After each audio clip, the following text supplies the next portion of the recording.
Sud Radio vous explique à 7h47 les commotions cérébrales dans le football. Alors il y a l'alerte de Raphaël Varane dans un entretien accordé au journal L'Équipe hier, l'ancien défenseur et capitaine de l'équipe de France, qui a alerté contre ces risques. On se souvient que lui-même avait été personnellement blessé avant le quart de finale de la Coupe du Monde 2014 contre l'Allemagne. Nous sommes avec Philippe Malafosse, médecin de Raphaël Varane, spécialiste des commotions cérébrales. Bonjour. Bonjour. Bon, Raphaël Varane est vraiment le premier à alerter sur ce sujet. Est-ce que le football est plus dangereux qu'on ne le pense ? Le football est dangereux comme tous les sports, surtout pratiqué à haut niveau avec l'intensité, la vitesse des joueurs et du ballon, bien sûr, oui. Ouais, c'est ça. Il parle des têtes qu'on pratique dans le foot, quoi, bien sûr. Il parle d'ailleurs des entraînements quand il était jeune. Il dit, il y avait des moments où on nous faisait faire que des têtes, et il dit ce n'est pas normal parce qu'il peut y avoir un impact.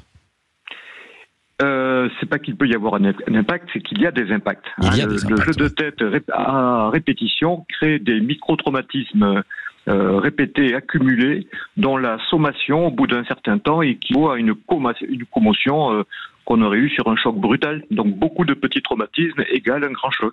Ouais, c'est ça. Mais on n'en parle pas, ou très peu, dans le foot. Pourquoi ? C'est tabou ?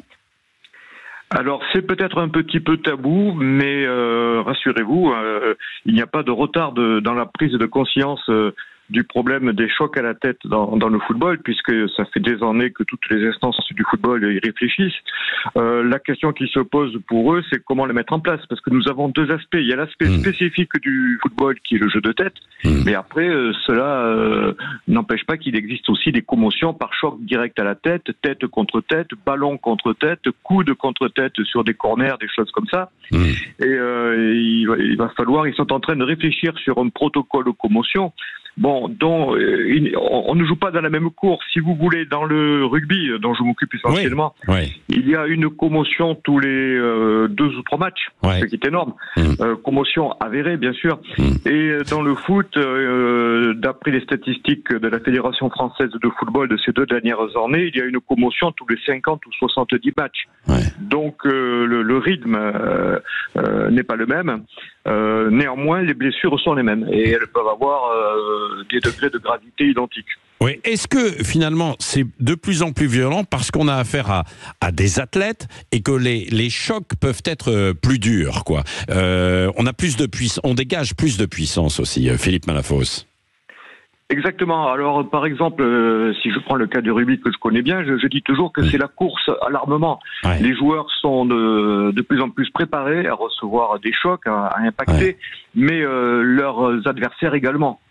Donc, c'est la course à l'armement et je ne sais pas où nous allons nous arrêter. Oui, c'est ça. Si vous aviez un mot, un conseil à donner aux parents pour leurs gamins là, qui vont jouer au foot ou au rugby, quel serait-il par rapport à ces commotions cérébrales ? Alors le conseil, il est très compliqué à donner, parce que si on soustrait un jeune joueur de l'apprentissage des jeux de tête, si on soustrait un jeune rugbyman de l'apprentissage des plaquages, le jour où on va lui permettre de réaliser ces gestes, il ne va pas être techniquement au point, et donc on l'expose davantage. Alors, faut-il ne pas en faire ? Faut-il les faire sous des formes différentes ? Ou faut-il en faire tout le temps ? J'avoue qu'il y a un curseur, il faut réfléchir, nous n'avons pas encore assez de données, ni médicales, ni scientifiques, à opposer. Mais le sujet est important parce que il faut savoir que le cerveau d'un enfant est plus fragile que le cerveau d'un adulte. Que le cerveau d'un enfant n'arrive à sa pleine maturité que vers entre 20 et 25 ans.